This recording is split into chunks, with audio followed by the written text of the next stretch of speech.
In a previous tutorial, I've demonstrated how to take this design, which is built using the old or the current responsive engine, and rebuilding it using the new Bobble Beta responsive engine. So what are some of the benefits and maybe some of the drawbacks, at least while the responsive engine the new one is in beta? So one of the benefits, I'd say, is your design, once you get the hang of how to group your elements in groups and align them correctly, your design is going to look much more uniformed. So if we go back to here, my boxes, you can have the snapped elements turned on, but everything can quite easily, even if it's just by an odd pixel or two, end up out of line. Now, of course, you can realign them quite easily by right-clicking and like a line to left, I would imagine. Yeah, there we go. You can end up with a nice uniform design using the current responsive engine. In fact, that's highlighted that these are not lined up. But with the new responsive engine, by containing everything in if I show you in my element tree, everything is within this group I've named form body, and then each of these is that's set to fit content, but it could just as easily be set to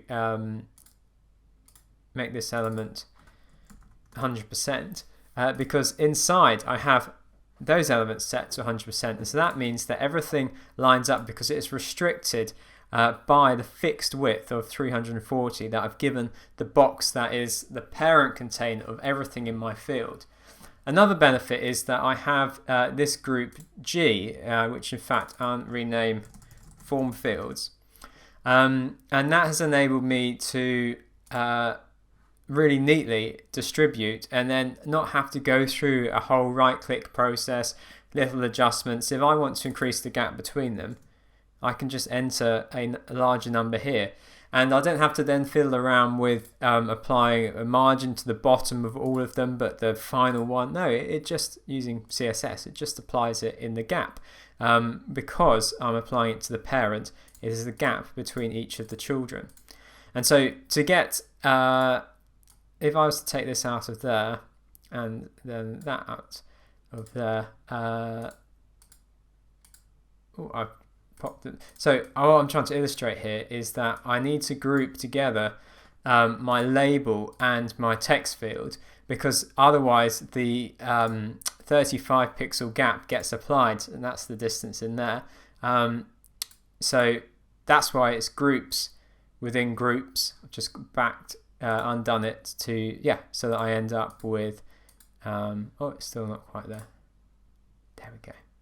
Yeah, so I have group D is a container with my text label and my input, A, which is my name field, and then F and E are exactly the same.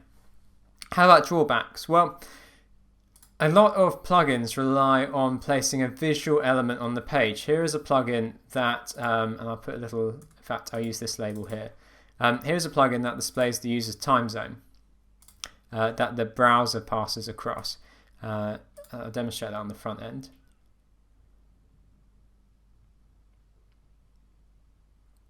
Okay, yeah, Europe, London.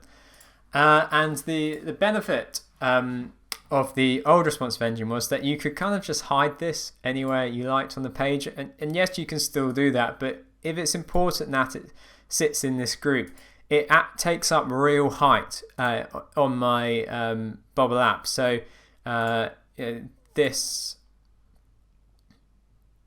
header here, it's taking up real height. You can notice that there is a larger gap on top compared to the bottom when it should be centralized. Central vertically, and so there is a way around that. I can just set the height here to 0. No, I can't set it to 0. The workaround is to set it to 1. And so now if I go back into the preview, you can see that the height has gone back up there. And so 1 pixel is probably not going to make much difference, but it does become a little bit frustrating that when a plugin requires a visual element on the page, you basically have to hide it by setting the height to 1. And then you can forget it's there, and you'd have to find it in the elements tree. It's frustrating, to say the least. Now, I do know from looking at the Bubble forums that one of the things at play here is that plugin developers have to they have to actively update their plugin in order for it to be fully operational in the responsive engine. And it will be interesting to see whether like a plugin like this, Browser Time Zone, whether that does get updated. And even if it does get updated, how is Bubble going to play it when the plugin requires a visual element, but actually it doesn't need that visual element? It just has to be placed on the page here so that you can refer to it, whether in a workflow or on text. So that's a little bit of a drawback. Another one that I've seen with other plugins is that you don't, and I believe this is because the plugin developer needs to enable it, you don't get the full, so for example, with laying out this group here, I get all of these options of how I want it displayed.